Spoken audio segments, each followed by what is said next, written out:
Son las 8. Radio del Principado de Asturias, RPA, Asturias Hoy, primera edición.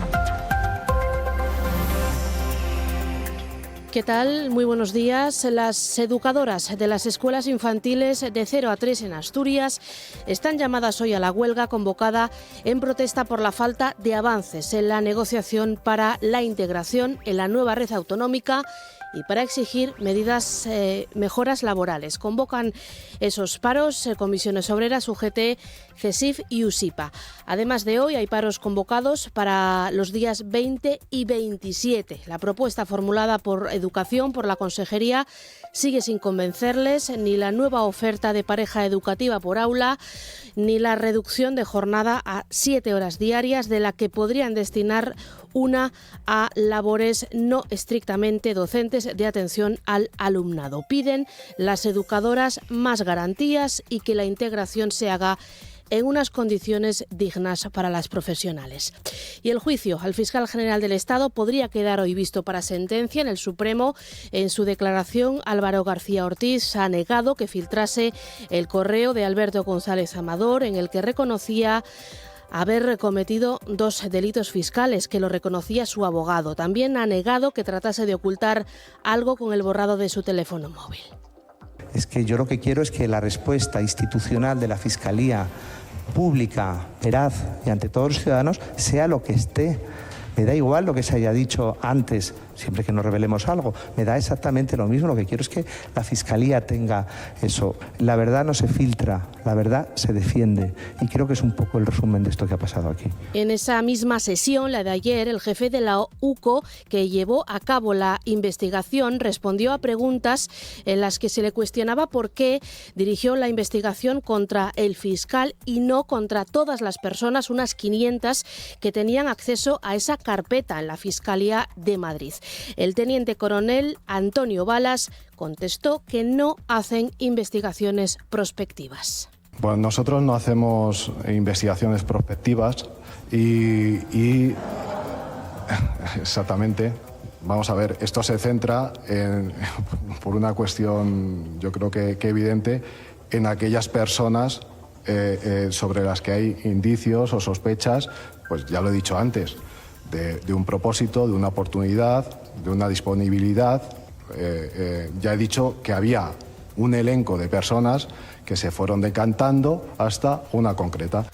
Y el Consejo de Política Fiscal y Financiera se va a celebrar el lunes, día 17, en Madrid.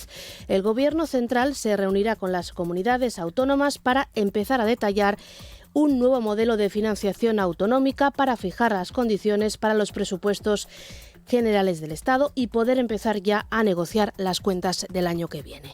Con esta portada arranca la primera edición de Asturias Hoy, arranca el matinal en la radio autonómica, lo hace con Paula Rodríguez, con Ángeles García en labores de redacción y locución, con Elia Rivero quien les habla y con Javier Palomo en la parte técnica. También con los titulares que avanzamos ahora en formato breve. Asturias Hoy. 30.000 de los 50.000 parados que hay en Asturias tienen más de 45 años. La falta de formación es un obstáculo para muchos y para facilitar la búsqueda de empleo, la Cámara de Comercio de Oviedo ha organizado una feria destinada a esos parados que superan la edad de los 45 años. Han participado 40 empresas que han ofrecido 160 ofertas laborales y han participado también más de 600 personas. El vicepresidente de la Cámara de Comercio de Oviedo, José Manuel Ferreira, recuerda que llevan ya 4 años desarrollando este programa y el consejero de Empleo, Borja Sánchez, insiste en seguir mejorando la formación de esos perfiles. Queremos ser un puente entre las empresas y los mayores de 45 años que se encuentran muchas veces en una situación de desconcierto. Queremos orientarles, recualificarles. Y justamente lo que queremos también promover es que todas aquellas personas que por su nivel formativo o por su casuística vital estén alejadas del mercado laboral, tratar de que tengan esa primera experiencia. Y la Policía Nacional restablecerá el lunes 17 la oficina del DNI en el centro de Oviedo. El servicio volverá a prestarse en la sede de la Jefatura Superior de Asturias, en la calle Plácido Arango, áreas 9 de Oviedo, después de meses de obras para adaptarlas y hacerlas más accesibles. La cita previa también está disponible desde ese día, desde el próximo lunes. A lo largo de la mañana de hoy jueves, quien tenga cita en las dependencias de Buenavista podrá acudir con normalidad, porque el traslado a las oficinas al lado del Reconquista no empezará hasta por la tarde. Ignacio Alonso de la Torre es el portavoz de la Policía Nacional en Asturias. Será ya por la tarde cuando se empieza a hacer todo el traslado a las dependencias céntricas de la Jefatura Superior de Policía en la calle Plácido Arango. Ante cualquier incidencia, los ciudadanos podrán acudir a otras oficinas del DNI en la región, las más cercanas en Lugones, Gijón o Sir. Y hoy se sienta en el banquillo el acusado de provocar el incendio del Naranco en 2023. La Fiscalía solicita una pena de 13 años de prisión, una multa de 7.800 euros y más de 60.000 en indemnizaciones. Es la mayor petición de condena hecha por la Fiscalía de Medio Ambiente. El incendio afectó al Naranco y a una parte del municipio de Llanera. El Código Penal contempla como agravante el haber generado peligro para la población, y lo recordaba hace unos días Esperanza González Abella, fiscal delegada de Medio Ambiente, en una entrevista concedida al programa La Otra Arista, aquí en TPA. En este incendio no es ya por la superficie, que también podría serlo porque se extendió por una superficie importante, sino también es por la situación en que se situó a la población. Fue necesario evacuar a muchísimas personas en diferentes núcleos, y no solo a título preventivo, sino que realmente sus posesiones y sus propiedades se quemaron. El tráfico. Lo siguiente es conocer el estado de las carreteras, como siempre, de la mano de la DGT, Dirección General de Tráfico. ¿Qué tal? Buenos días. Buenos días, arranca la jornada de jueves y hasta ahora van a encontrar dificultades, como es habitual, en los accesos a Oviedo por la AS2 y también la A14 en el entorno de Villamejil. Además, precaución si circulan por la A66 en el entorno de Lugo de Llanera, ya que van a encontrar tráfico lento en dirección a Gijón. También les vamos a pedir mucha precaución durante la mañana, ya que hay avisos de nivel naranja por fuertes rachas de viento que podrían llegar a dificultar la circulación, por lo que les recomendamos que moderen la velocidad.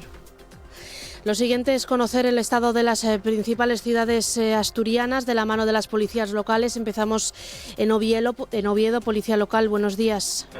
Hola, buenos días. ¿Qué tal por ahí a estas horas? Nada, tenemos algo de detención en la entrada por la F2 a la ciudad y un poco más de intensidad en la zona de Pepe Cosmen y Ernesto Winter Blanco. Gracias, Oviedo. Siguiente parada, Gijón. Policía Local, buenos días. Hola, buenos días. ¿Cómo es el estado en estos momentos por allí? Bueno, pues hasta ahora destacar tráfico abundante de salida de la ciudad por la Avenida del Llano y también en la Avenida de los Campones en el sentido a Tremañes. El resto de días hay circulación fluida y hay normalidad. Gracias, Gijón. Terminamos recorrido en Avilés. Policía Local, buenos días. Buenos días. ¿Qué tal por ahí hasta ahora? Sí, por ahora mismo tráfico fluido y sin retenciones en estos momentos en Avilés. Gracias, Avilés. Vamos con el tiempo. El tiempo. Previsión para las próximas horas que nos acerca Cecilia Crespo. ¿Qué tal? Buenos días. Buenos días, Elia. El viento hoy sigue soplando con ganas y de hecho ya tuvimos el aviso amarillo en la cordillera durante la madrugada. Desde las 8 de la mañana tenemos el aviso naranja activado por rachas que podrían llegar a superar los 110 km por hora.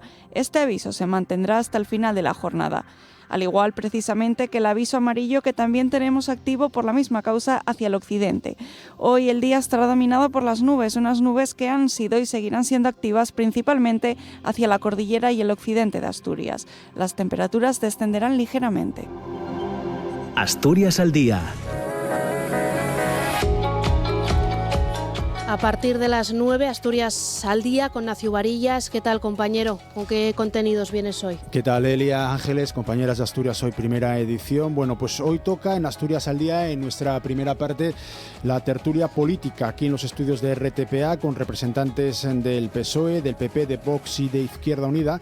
Vamos a hablar de los últimos datos demográficos del INE que confirman que la población volvió a aumentar en Asturias, en este caso en 8.300 personas en el último año, sobre todo por la llegada llegada de extranjeros. El Grupo de Trabajo de Salud de Castricón, y ya vamos a la segunda parte a partir de las 10, la Asociación de Comercio, Hostelería y Servicios de Castrillón organiza, en colaboración con la Asociación de Mujeres Dulce Chacón, con la Asociación de Jubilados La Concordia y con la Sala de Encuentros del propio Ayuntamiento de Castrillón, el Otoño en la Madurez. Es un conjunto de charlas dedicadas al bienestar de la población mayor. Vamos a tener aquí a varios representantes de esta entidad y también a alguna de las monitoras. Y acabaremos con música, con Pablo Carrera, Nicolás Iglesias y Lucía Fernández, todos ellos componentes directivos de Los Gaiteros del Carbón. Lanzan una campaña de mecenazgo para celebrar su 10º aniversario, con una exposición y un concierto en el Teatro de la Felguera. La fecha, Elia, será el 10 de enero y ya tienen confirmados, entre otros, a Celtas Cortos, entre los artistas invitados para esa fecha, el 10 de enero, con esa campaña de mecenazgo para conseguir la financiación necesaria para poder organizar todo esto. Gracias, Nacio. Quedamos pendientes de ese desarrollo de los contenidos y nos vemos mañana de nuevo. Muchas gracias. Gracias. Están escuchando Asturias Hoy, primera edición. Empezamos ya con el desarrollo informativo cuando son las 8:10 de la mañana. Hablamos de fiscalidad en primer término, porque la diputada del Grupo Mixto, Covadonga Tomé, ve margen para alcanzar un acuerdo que haga posible la aprobación del presupuesto autonómico de 2026. Tomé reconoce que la negociación está fluyendo y que ya se han planteado las prioridades de esas cuentas. El voto de Tomé, que ya apoyó el presupuesto actualmente en vigor, es imprescindible para que el Gobierno pueda sacar adelante las cuentas en el Parlamento, donde Partido Socialista e Izquierda Unida Convocatoria por Asturias cuentan con 22 diputados, uno menos de los necesarios para contar con esa mayoría.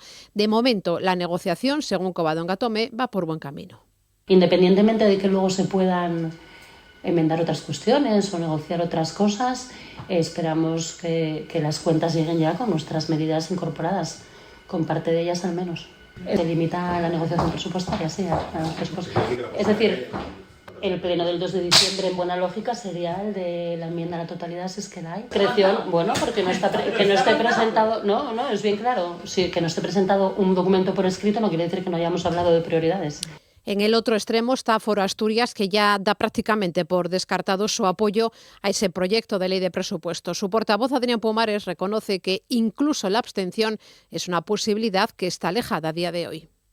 Yo creo que Asturias necesita una reforma fiscal para dejar de ser los españoles que más impuestos pagamos, y hay otros grupos parlamentarios, otros diputados que consideran que lo que hay que hacer es esquilmar todavía más a las clases medias y trabajadoras, y que hay que dificultar todavía más que se cree empleo y se genere riqueza en el Principado de Asturias. Yo creo sinceramente que hay que favorecer que los asturianos puedan acceder a una vivienda en propiedad, y otros piensan que no. Evidentemente hay diferencias, no lo vamos a ocultar. Y el Consejo de Política Fiscal y Financiera se va a celebrar el próximo lunes, día 17, en Madrid. El Gobierno central se reunirá con las comunidades autónomas para empezar a detallar un nuevo modelo de financiación autonómica y para fijar las condiciones para los presupuestos generales del Estado de 2026. En la cita, que arrancará a las 12 del mediodía, la ministra María Jesús Montero presentará la senda fiscal propuesta por el Ejecutivo, que es el paso previo para la celebración para la elaboración de esas cuentas. El Gobierno tiene previsto aprobar el techo de gasto al día siguiente, el martes, en el Consejo de Ministros. Y el presidente del PP de Asturias, Álvaro Queipo, cree que las políticas de su formación en Cantabria deberían ser un ejemplo para Asturias y defiende su propuesta de rebaja fiscal. Defiende que se aplique aquí en el Principado. Tras reunirse con la presidenta de Cantabria, María José Sáez de Buruaga, Queipo señala que la reducción del IRPF ha permitido dejar en el bolsillo de los cántabros 52 millones de euros y al mismo tiempo lograr un incremento de casi 36 millones más de recaudación en la cuota líquida autonómica del impuesto de la renta. Acusa al Gobierno del Principado de mantener una elevada carga fiscal y propone rebajar el IRPF incorporando el efecto de la inflación, suprimir el impuesto de sucesiones y donaciones y también el de patrimonio. Una rebaja de impuestos, una rebaja fiscal, como la que nosotros pretendemos hacer en Asturias cuando gobernemos, que no solamente no resta recursos a las arcas públicas, sino que además asegura que se recaude más, pagando cada uno menos. Y eso es el ejemplo que queremos seguir también en Asturias y que ya está aplicando María José Sáez de Buruaga en Cantabria. Y por otro lado, vemos en el Gobierno de Cantabria un claro ejemplo a seguir también en la defensa de la ganadería y del medio rural. RPA, Asturias Hoy, primera edición. Y abrimos bloque de educación en primer término, hablando de una reclamación del Partido Popular que denuncia que el Colegio Maestro José Luis García Rodríguez Campiello, en Piedras Blancas, se encuentra en estado de abandono. Asegura la formación que desde que se inauguró hace 50 años no se han realizado reparaciones necesarias. La portavoz de Educación en la Junta, Gloria García, anuncia que va a preguntar por este asunto a la consejera de Educación, Eva Ledó, en la comisión parlamentaria que tendrá lugar esta misma tarde. Asegura que el deterioro pone en riesgo que la salud y la seguridad de los escolares. Están sin ventanas adecuadas, están con el suelo del gimnasio levantado, carcomido y levantado, ya hubo algún accidente, están con goteras en la planta baja y la fachada está como se puede ver. Una fachada que da una impresión de estar destartalado, con piezas que se están cayendo constantemente. La también diputada autonómica y teniente de alcalde por Castrillón, Nuria González Nuevo, denuncia un abandono por parte del Principado en este y otros centros del concejo. Sostiene que el ayuntamiento y la dirección de los centros han acometido reformas, pero que no son suficientes sin el apoyo de la Consejería de Educación. Somos conscientes de que el equipo directivo ha hecho todo lo posible que estaba en su mano. Nosotros desde el ayuntamiento hemos colaborado en todo lo que podemos y hay otra serie de mejoras que se van a llevar a cabo, que nosotros podemos asumir, pero las estructurales son parte de la consejería y pedimos no estar en este permanente demanda, pues no solo de este centro que está en esta situación, tenemos el Colegio de Salinas con las columnas que también deberían de intervenir. Y lo comentábamos en apertura de este informativo. Las educadoras de las escuelas infantiles de 0 a 3 en Asturias están llamadas hoy a la huelga, convocadas en protesta por la falta de avances en la negociación para integrar los centros en la red autonómica de 0 a 3 y para exigir mejoras laborales. Convocan esos paros los sindicatos Comisiones Obreras, UGT, CESIF y USIPA. A las 12 se concentrarán frente a la Consejería en la Plaza de España de Gijón. El martes mantenían una reunión en la mesa de diálogo con la consejera, con Eva Ledó, que les trasladó por escrito su última oferta. En concreto, el Principado plantea la pareja educativa por aula y también una jornada laboral de 7 horas, de la que podrían destinar hasta una diaria a realizar otras tareas, al margen de atender al alumnado. También se ofreció a las técnicas de educación infantil la posibilidad de recibir formación a través del Instituto Asturiano de Administraciones Públicas Adolfo Posada. Lo que queda pendiente por definir es el reglamento de organización y funcionamiento interno de estos centros, tal y como contempla la ley autonómica de 0 a 3 años. RPA, Asturias Hoy, primera edición. Y hablamos ahora de asuntos de índole laboral, porque representantes de Izquierda Unida se han reunido con el comité de empresa de ENCE en Navia. Piden prudencia ante los rumores que cifran en cerca de un centenar los despidos que plantea la compañía. Las negociaciones siguen abiertas y aunque las cifras exactas de afectados por ese recorte de plantilla se desconocen, la dirección de la papelera, la dirección de ENCE, plantea prejubilaciones voluntarias o salidas pactadas. ENCE, que cuenta con unos 400 trabajadores en Navia, anunció a finales de octubre una reducción de personal tras confirmar unas pérdidas de 22 millones de euros hasta septiembre. En ese encuentro ha estado José Benito García, secretario de Economía de Izquierda Unida de Asturias. Son números muy teóricos todavía que no se pueden concretar en nada, no podemos confirmar porque ni ellos mismos los pueden confirmar porque lógicamente están en plena negociación. Todavía están pendientes de hacer varias reuniones con la empresa.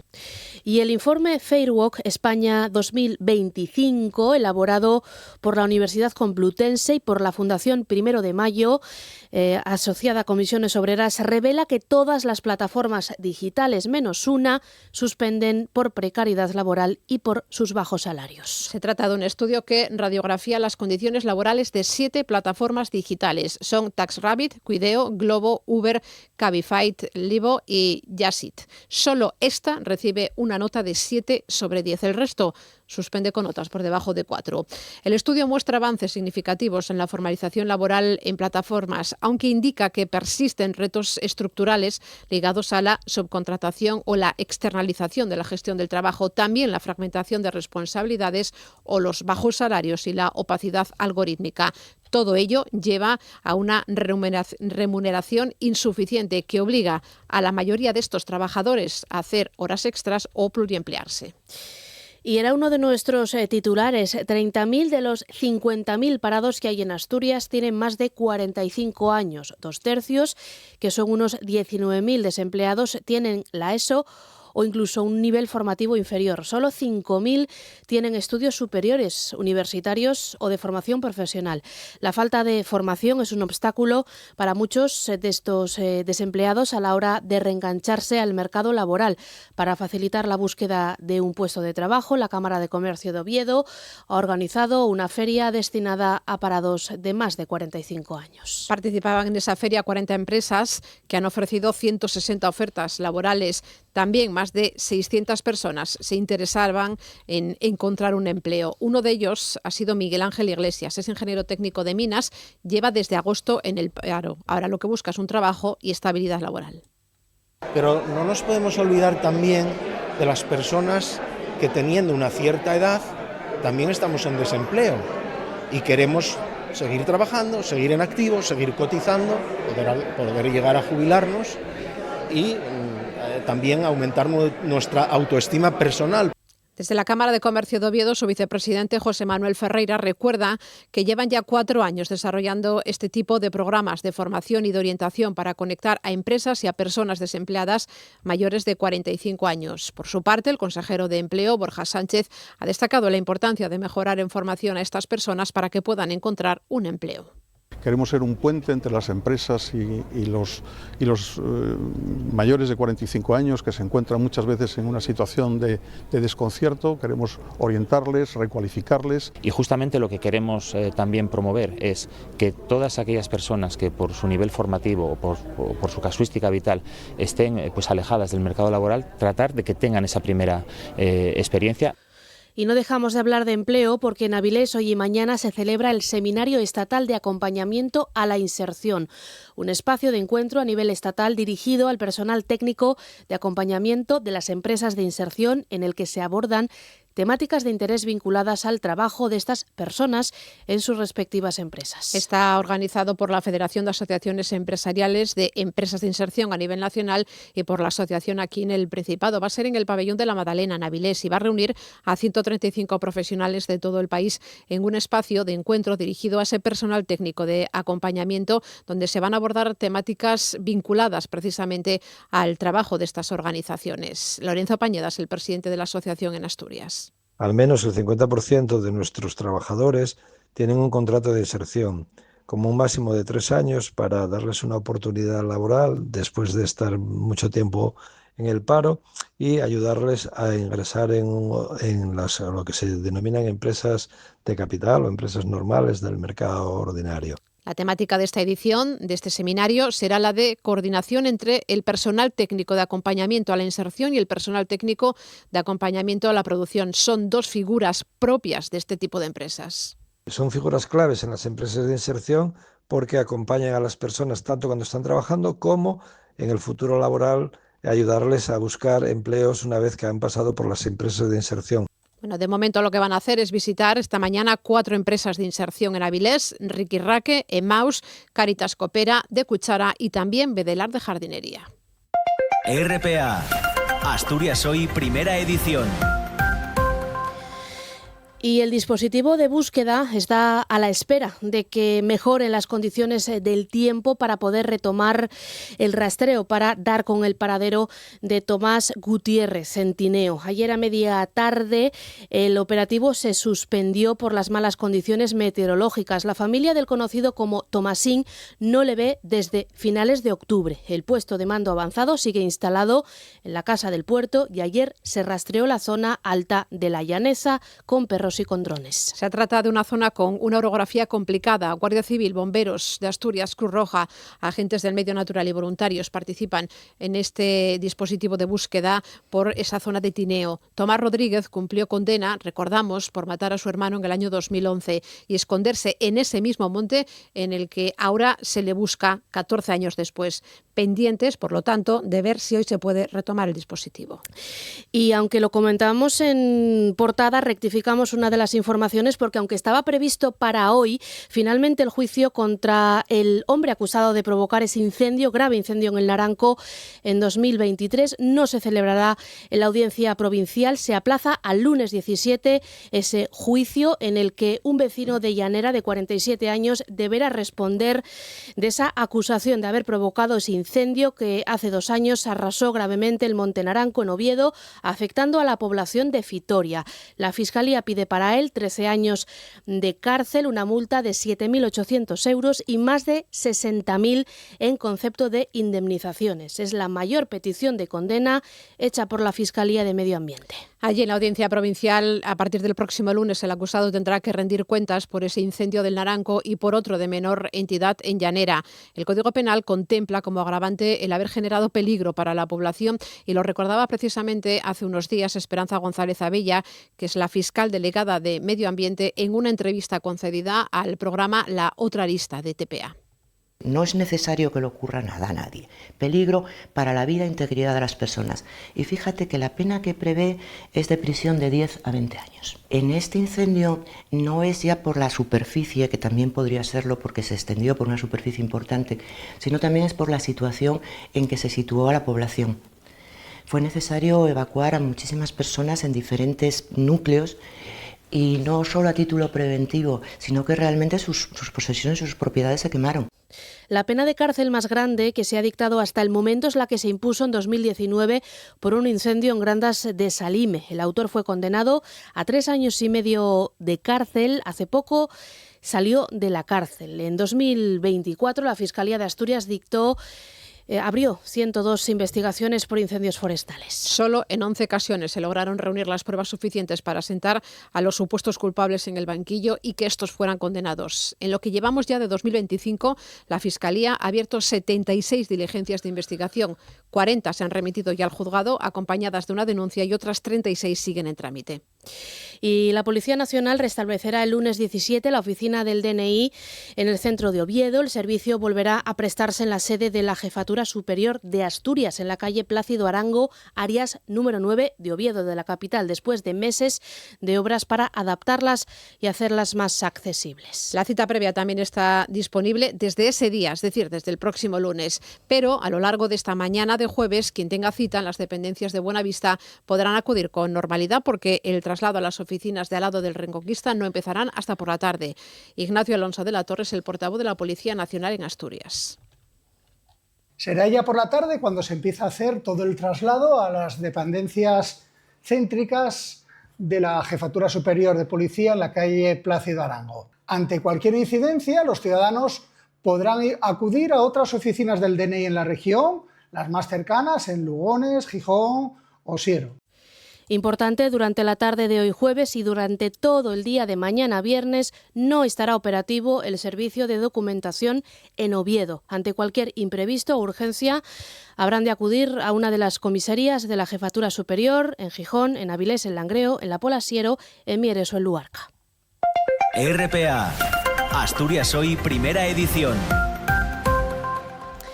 Y hablamos ahora de salud porque la Asociación Española contra el Cáncer y la Asociación Ictus de Asturias celebran esta tarde en Avilés una jornada que lleva por título Ictus y Cáncer, prevenir, cuidar, vivir. Está orientada a fortalecer su compromiso con la salud comunitaria y la concienciación social en torno al ictus y al cáncer. La cita es a las 6 en el Palacio de Valdecarzana. Y es que ambas patologías, el cáncer y el ictus, aunque diferentes en su manifestación, están relacionadas porque el cáncer aumenta aumenta el riesgo de sufrir un ictus debido a que la enfermedad y sus tratamientos pueden generar coágulos sanguíneos. Se calcula que el 6% de las personas que sufren cáncer van a sufrir un ictus durante su vida, a la vez que entre el 6 y el 12% de los pacientes de ictus podrían desarrollar un tumor a largo plazo, con una incidencia de cáncer 2,4 veces más alta en esta población.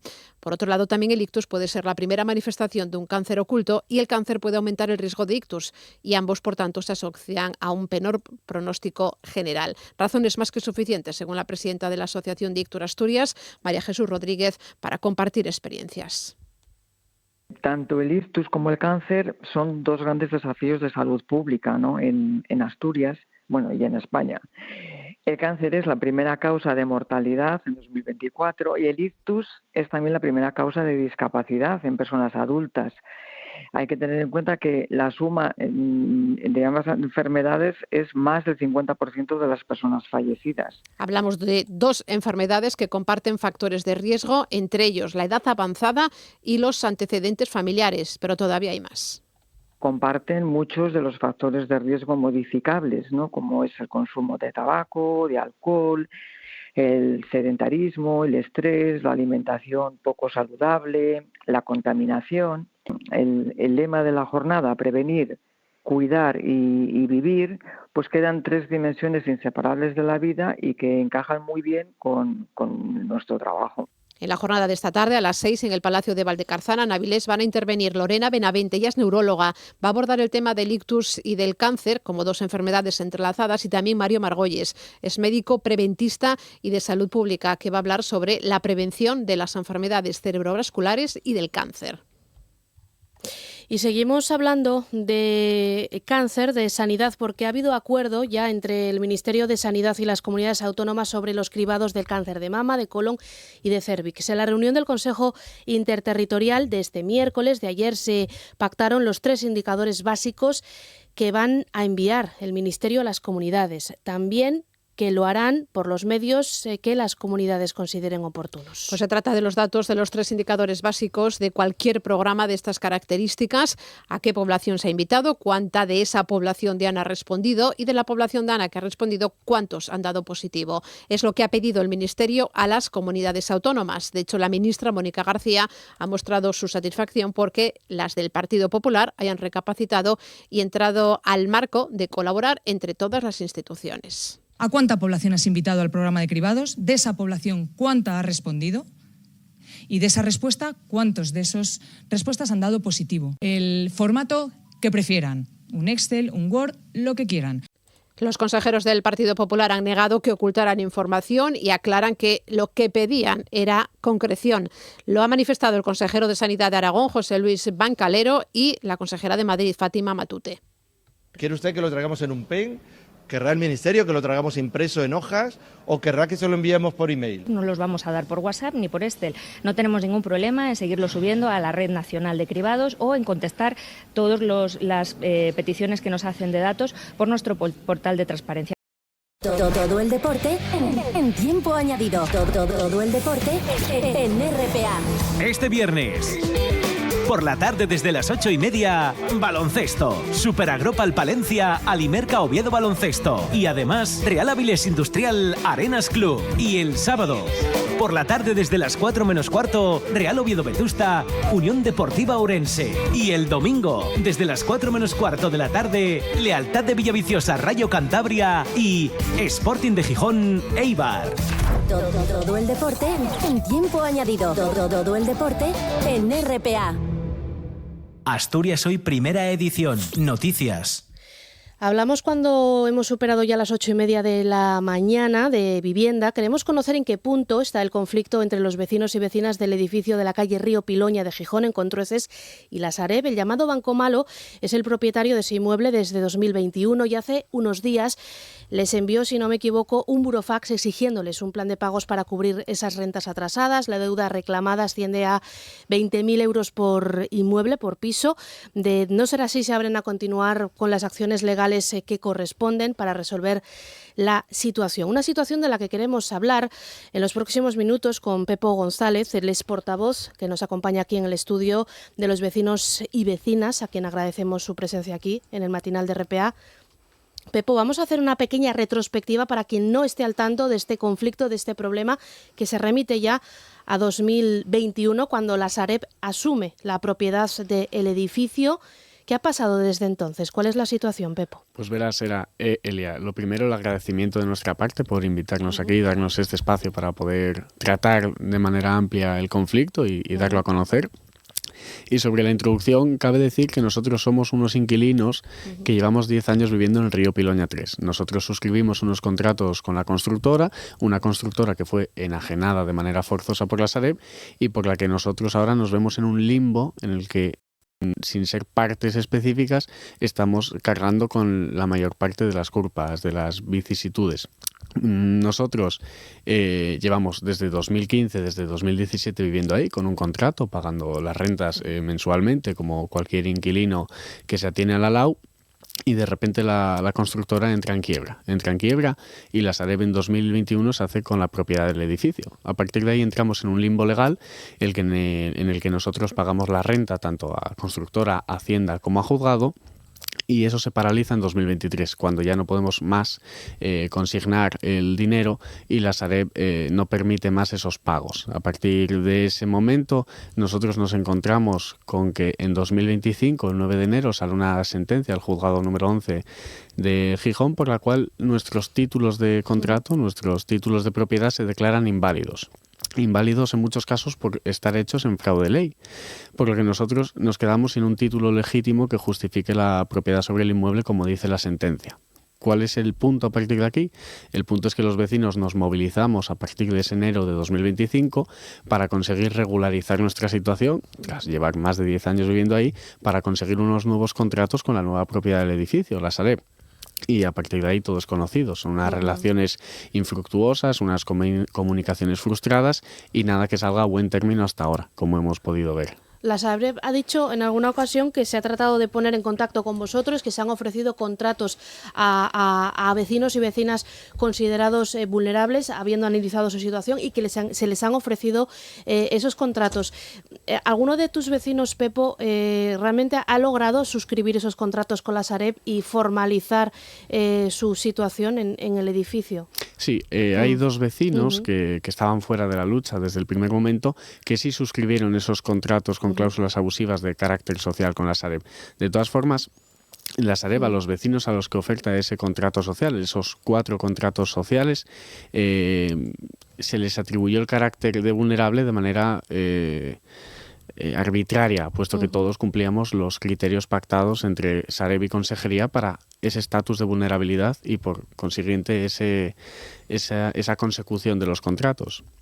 Pero a esos 4 que les llegaron nadie los firmó, nadie los quiso firmar, primero por querer mantener la lucha unida del bloque, por no querer mantener divisiones que hagan que 4 firmen y 7 se queden en la calle, y otro porque son contratos con cláusulas abusivas que suponen un desahucio más a largo plazo, más enfocado a un largo plazo. ¿Qué cláusulas exactamente, Pepo, para entender un poco el carácter abusivo que denunciáis? Pues primero, un contrato social tiene que tener una bonificación por estar hecho a una familia vulnerable. Esa bonificación es una cantidad de dinero que se te resta de la renta del contrato. La Sareb distingue 2 tipos de renta. La renta inicial, que es lo que debería valer el piso en el precio de mercado libre, y la renta bonificada, que es lo que pagaría la familia vulnerable con esa bonificación menos por ser mismamente vulnerables. ¿Qué pasa? Que al año de la firma del contrato, cuando se tiene que actualizar la renta por el IPC, lo que hace la Sareb es actualizar la renta del IPC según la renta inicial, es decir, según el precio del mercado.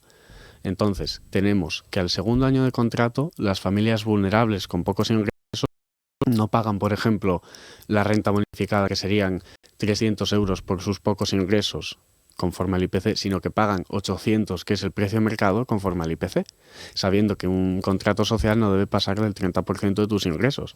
Entonces, hay una distinción de renta, un hecho claro que hace que en el primer año pagues una renta social, sí, pero en el segundo te aboquen a una renta inasumible para una familia vulnerable, llevándote a marcharte del inmueble. Esta misma semana vuestro problema, vuestra situación, volvía otra vez a la Comisión de Vivienda de la Junta. De hecho, vosotras estabais presentes ahí entre el público. El consejero Ovidio Zapico reiteraba la voluntad del Ejecutivo, de su consejería, de mediar, de tratar de interceder para buscar una solución. ¿Qué margen de maniobra tiene aquí la Administración autonómica para tratar de revertir la situación? Yo creo que la Administración autonómica podría hacer más. Y se demuestra sabiendo que por ahora la Sareb ha conseguido hacer y deshacer, como por ejemplo en junio cuando nos llegó el intento de lanzamiento, que consiguió ser paralizado en el mismo día, pero llegó. Entonces yo creo que la Consejería puede hacer mucho más sabiendo que es un ente público que se enfrenta a otro ente público. Es decir, la Consejería aquí debería primar el derecho de nosotros como asturianos de seguir permaneciendo en nuestras casas pese a los intentos de un fondo buitre de echarnos. Está bien la voluntad política de querer ayudarnos a intermediar, pero que eso se traduzca en un plano político con medidas concretas es mucho mejor. Por eso agradecemos el compromiso y el acompañamiento, pero que sea algo real. Es decir, que la Sareb tenga miedo a echarnos por saber que el Gobierno de Asturias está de nuestro lado, pero de manera verídica. Hablas de unión vecinal, de que vosotros desde el principio habéis tenido claro que vais todos a una, que vais a ir todos con las mismas exigencias, con las mismas reclamaciones. Entiendo que entonces vais todos con la misma representación legal. O sea, ahí hay unión en toda hay unión en todos los frentes. Es decir, unión a la hora de, si llegan los contratos, nadie firma hasta que lleguen contratos en bloque, y hay unión en cualquier tipo de representación, que se asume en lo legal con un abogado y en el resto conmigo. Sí, en el día a día, Pepo, hace tiempo, de hecho, la radiotelevisión pública lleva tiempo siguiendo vuestro caso, y comentabais hace tiempo una situación que no sé si se mantiene, que realmente el mantenimiento del edificio no está...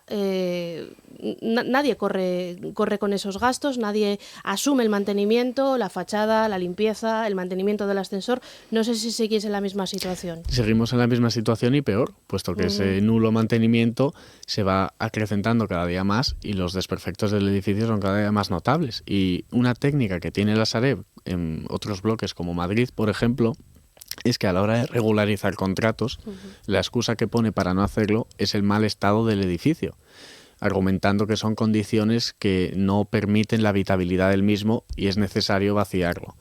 Nosotros podemos llegar a sospechar, quizá, aunque no sea la primera sospecha, que la Sareb quiere desentenderse del edificio para que los desperfectos sean cada día más notables, como los agujeros en el techo del mismo, o la caída de la tela asfáltica en la azotea y demás, que hagan que vivir ahí suponga un peligro y poder así vaciarlo. Pero sí, cada día el mantenimiento es peor.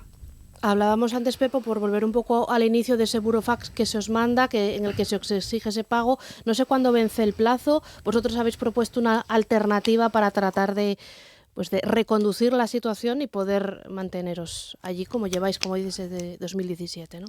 Claro, la Sareb manda el martes 28 de octubre un burofax a los vecinos exigiéndoles un plan de pagos o bien el cobro íntegro de la deuda, y da un plazo de 10 días a partir de ese martes 28 de octubre. Acabaría la semana pasada o la anterior. Nosotros lo que hacemos es, dentro del plazo, aconsejados también por Vipasa, enviar un burofax de respuesta a los vecinos por el cual hacemos clara nuestra propuesta. Y además negamos tajantemente lo de la deuda, que si queréis explico luego por qué no se puede exigir tal deuda. Lo que hacemos en ese burofax, aparte de argumentar eso, es comentar nuestra propuesta para que la tengan encima de la mesa.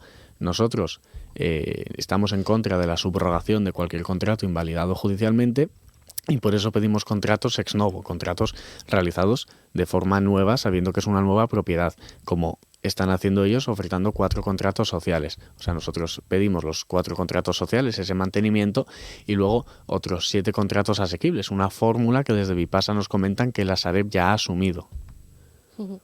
porque entonces esa deuda, como dices, lo ibas a desarrollar grosso modo de forma breve, ¿por qué no esa deuda no al lugar? Sobre todo avalado por esa sentencia del Supremo que dice que esos contratos no tienen validez jurídica.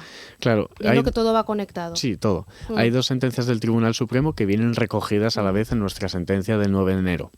Lo que se establece de forma clara es que a los inquilinos de un bloque propiedad de una constructora extinta de manera forzosa, la nueva propiedad no le puede exigir rentas de un subsistente contrato, es decir, no puede ejercer pretensión económica ninguna sabiendo que no hay relación contractual entre los mismos. Entre la Sareb y los vecinos de Río Piloña 3 nunca hubo relación contractual, solo entre vecinos y constructora. Además, sabiendo que a los vecinos que han ido abandonando el inmueble hasta ahora, la Sareb les ha hecho firmar un documento por el cual no les reconoce ningún tipo de deuda, explícitamente hablando, puesto que no han tenido ningún tipo de relación contractual ni vínculo de contrato entre las partes. Esos vecinos han ido abandonando, entiendo, el edificio por causas ajenas al conflicto, que se han mudado por cuestiones personales. Entonces esas personas ya no tienen ningún tipo de nexo con la situación. No, como dices, no se les exige esas rentas atrasadas. Eso es, no se les exige y es entendible, no hay motivo para exigirlas, pero a estos vecinos que siguen manteniéndose en el inmueble sí como un método de extorsión.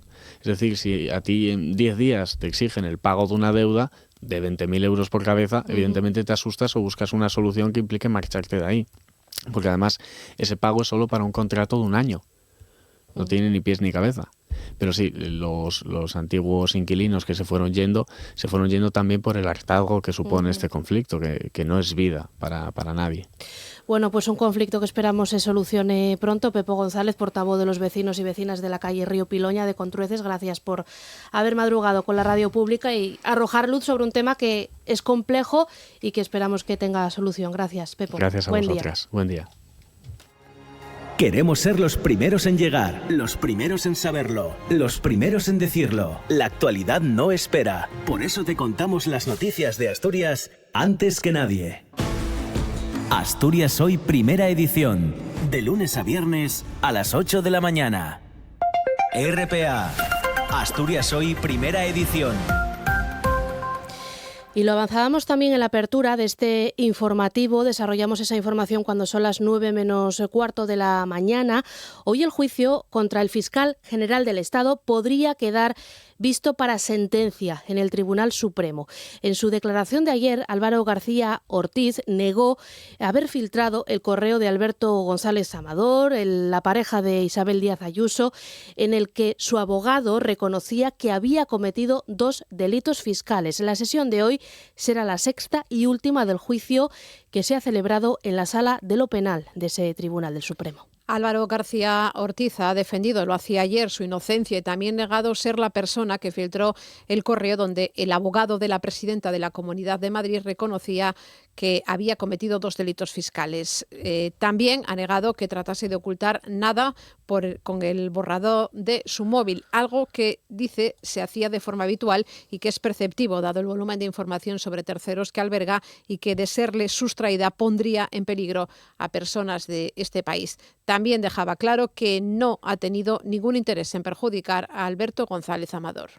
Es que yo lo que quiero es que la respuesta institucional de la Fiscalía pública, veraz y ante todos los ciudadanos sea lo que esté. Me da igual lo que se haya dicho antes, siempre que no revelemos algo. Me da exactamente lo mismo. Lo que quiero es que la Fiscalía tenga eso. La verdad no se filtra, la verdad se defiende. Y creo que es un poco el resumen de esto que ha pasado aquí. En el juicio también se ha ratificado que a ese correo tenían acceso más de 500 personas. Precisamente, la abogada general del Estado, Consuelo Castro, le preguntó por ese asunto al jefe de la UCO que llevó a cabo la investigación. Le preguntó por qué había dirigido la investigación contra Álvaro García Ortiz y no contra las 499 personas con acceso a la carpeta de guardia de la Fiscalía Provincial de Madrid. El teniente coronel Antonio Balas contestaba que no hacen investigaciones prospectivas. Bueno, nosotros no hacemos investigaciones prospectivas y exactamente, vamos a ver, esto se centra por una cuestión, yo creo que evidente, en aquellas personas sobre las que hay indicios o sospechas, pues ya lo he dicho antes, de un propósito, de una oportunidad, de una disponibilidad. Ya he dicho que había un elenco de personas que se fueron decantando hasta una concreta. Y el Pleno del Congreso votará hoy las más de 100 enmiendas que incorporó el Senado al proyecto de movilidad sostenible, entre ellas una del PP que suprime la fecha de cese definitivo de las centrales nucleares de Almaraz en Cáceres, de Ascó en Tarragona y de Cofrentes en Valencia. El Partido Popular necesita el apoyo de Vox y de Junts para sacar adelante esta enmienda que, de aprobarse, no tendría demasiado efecto práctico. Ni Vox ni Junts han querido adelantar su voto, aunque ambos partidos vienen defendiendo la necesidad de mantener abiertas las nucleares por motivos económicos, sociales y de seguridad del suministro energético. Si la prórroga sale adelante, se podría ampliar el plazo de vida de las nucleares más allá del año 2035. Esta votación tiene más peso político que práctico, ya que podríamos ver a Junts votar con Partido Popular y con Vox. RPA, Asturias Hoy, primera edición. Y en clave local, los vecinos de La Calzada, en Gijón, han vuelto a concentrarse en protesta por el paso diario de tráfico pesado derivado de la demora en la construcción de los nuevos accesos al puerto del Musel. Recuerdan que muchos de esos vehículos llevan mercancías peligrosas. Piden que se les dé una solución, un plan para que los camiones dejen de pasar en un plazo asumible y acompañado de un proyecto dotado con la suficiente financiación. También exigen un barrio libre de tráfico pesado y peligroso y que se garantice la salud y el bienestar de los vecinos y de las vecinas. Carlos Arias es el presidente de la Asociación de Vecinos de La Calzada, Alfonso Camín, y Manuel Cañete es el presidente de la Federación de Asociaciones de Vecinos de Gijón. Queremos visibilizar a los vecinos de La Calzada, es importante decir eso, que son los que sufren directamente el tráfico de los camiones y que llevan décadas aguantando. El jueves día 20 a una plataforma abierta de todos los partidos y sindicatos para ver qué hacemos, ¿no? Cómo movilizamos a la sociedad de Gijón y dar la respuesta que sea necesaria para lograr de una vez por todas que se acabe con esto. Y de Gijón nos vamos a Trubia, pero no dejamos de hablar de contaminación porque las alarmas por polución y mala calidad del aire se disparan, igual que los registros, especialmente de benceno, pero también de micropartículas que triplican por momentos los valores recomendados por la OMS. Por eso los vecinos exigen que se adopten ya medidas inmediatas. En la madrugada del miércoles, Trubia registró hasta 24,8 microgramos por metro cúbico de benceno, que es una sustancia potencialmente cancerígena. Y no es un pico aislado, es algo que, según denuncia Manuel Fernández, que es miembro de la Coordinadora Ecologistas de Asturias, se repite casi a diario. Son los niveles más elevados de toda Asturias, ¿no? Las guías de calidad de aire de la OMS establecen que no hay ningún nivel de benceno por debajo del cual no se prevean efectos adversos en la salud humana. Y la COP30, que se celebra estos días en Brasil, hace un llamamiento a reducir de manera urgente las emisiones de CO2. Las previsiones son que las emisiones de dióxido de carbono de origen fósil alcancen un nuevo récord este 2025. Europa sigue comprometida a reducir sus emisiones contaminantes en un 90% para 2040 respecto a las de 1999, aunque con ciertas flexibilidades que incluyen, por ejemplo, la compra de derechos de emisión a terceros países. Y seguimos hablando de sostenibilidad, de medio ambiente, porque el Bioparque Acuario de Gijón trabaja con 20 crías de tortuga boba dentro de un programa de recuperación interregional. Los ejemplares procedentes de Murcia crecerán en las instalaciones gijonesas hasta que vuelvan al Mediterráneo el año que viene. Son 26 tortugas bobas recién nacidas que proceden de Murcia y de Baleares y que forman parte de un programa Head Starting, un programa de conservación que busca aumentar las posibilidades de supervivencia de especie en peligro.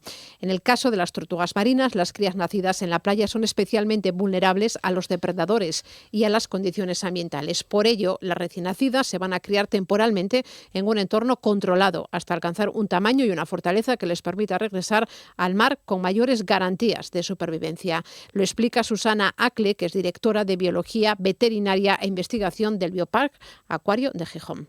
La idea es trabajar en lo que se llama este proyecto de Head Starting, que consiste en mantener esas tortugas que han nacido en condiciones muy controladas para aumentar su tasa de supervivencia y devolverlas al mar, reintroducirlas de nuevo en el Mediterráneo después de unos 9 meses, cuando las tortugas ya han adquirido un tamaño adecuado, están mucho más reforzadas y tienen muchas más posibilidades de salir adelante. El Crama Biopark es el primer centro de rescate y rehabilitación de fauna marina de Asturias. Además de recuperar animales heridos o enfermos, desarrolla programas de conservación, de educación ambiental y apoyo a la investigación científica. La directora de Biología Veterinaria e Investigación de este Biopark en el Acuario de Gijón destaca que el cambio climático está alterando la reproducción de este tipo de tortuga, la boba. También trabajamos en la investigación porque todos estos animales nos dan muchos datos de cuál es su situación. En muchos casos, por ejemplo, una de las amenazas a las que están sometidos está relacionada con el cambio climático, con el aumento de temperatura en el ambiente, en las playas, etc. ¿Qué ocurre? Cuanto mayor es la temperatura, lo que tenemos son hembras. Cuando la temperatura es más baja, lo que nacen son machos. Entonces, cada vez hay más hembras en el ecosistema. Supone una amenaza para la supervivencia de la especie. En Asturias Hoy, primera edición, Deportes. Actualidad deportiva con Diego Domínguez. ¿Qué tal? Buenos días, cuéntanos. ¿Qué tal? Buenos días. El Sporting va a seguir esta mañana en la Escuela de Fútbol de Mareo preparando la cita del domingo a las 4:15 de la tarde frente al Eibar. Gaspar completó ayer la sesión al mismo ritmo que sus compañeros, por lo que apunta a ser novedad en la convocatoria.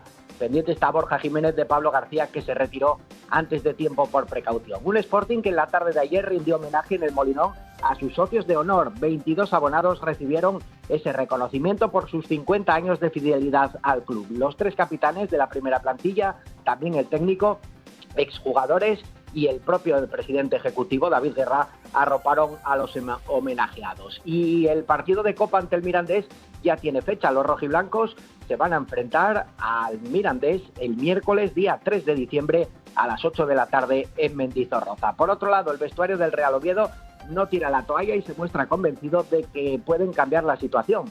Los azules son colistas a 2 puntos de la salvación tras 12 jornadas. El equipo va a seguir esta mañana en el Requesón preparando el partido, pese a que este fin de semana no hay competición para ellos. Por su parte, el Real Avilés se mide mañana a partir de las 9:15 de la noche en el Suárez Puerta al Arenas. El equipo de Guecho es el peor visitante de la categoría y una victoria de los blanquiazules podría situarles como líderes provisionales de la Primera Federación. En el vestuario prefieren no hacer cábalas y centrarse en ese choque.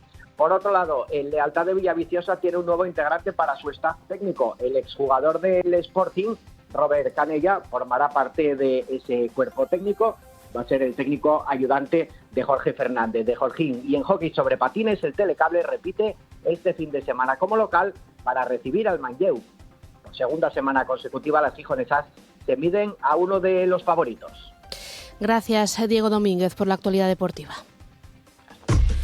Asturias Hoy, en clave económica. Y lo que toca cuando nos acercamos hacia las 9 de la mañana es conocer cómo amanecen los mercados. Lo hacemos con Eloy Calzón de Renta 4. ¿Qué tal? Buenos días, Eloy. Hola, ¿qué tal? Muy buenos días. ¿Qué tal? ¿Dónde ponemos hoy el foco? Bueno, pues de momento nos espera una apertura alcista con los futuros en estos momentos con subidas en torno al 0,4% tras una sesión ayer en Estados Unidos, en Wall Street, donde pues sobre todo el mercado tecnológico Nasdaq, que llegó a caer cerca del 1%, bueno, finalmente tuvo una recuperación hasta acabar prácticamente plano y, como digo, que está posibilitando esta apertura en positivo, en espera también pues de ese dato importante del día, ¿no? Esa votación tan esperada en Estados Unidos en la Cámara de Representantes y que permita de una vez pues bueno reabrir esa administración americana, ¿no? Tras 43 días ya de bloqueo y que se puedan pues bueno volver a su normal funcionamiento, ¿no? Y a publicar pues todas esas numerosas referencias macro, ¿no? que no hemos podido conocer en el último mes debido a este cierre administrativo. ¿En qué más valores tendríamos que fijarnos hoy en el caso de que quisiéramos a lo mejor tratar de invertir en bolsa hoy? Bueno, en el plano empresarial continúa la temporada de resultados, ¿no? Hoy, por ejemplo, en Estados Unidos publica resultados Fisco, en Alemania estaremos muy pendientes también de los resultados de la química Bayer y de E.ON, y iremos viendo un poquito, pues bueno, sobre todo también esas revisiones, ¿no? que están haciendo las compañías, que por primera vez, pues bueno, desde el primer trimestre de este año, en general están revisando al alza esas estimaciones, y que desde luego, pues bueno, es un poco más de gasolina para el mercado y que permite continuar en esta zona de máximos. Gracias, Eloy Calzón, y volvemos a charlar mañana. Buen día. Muy bien, un placer igualmente. Gracias.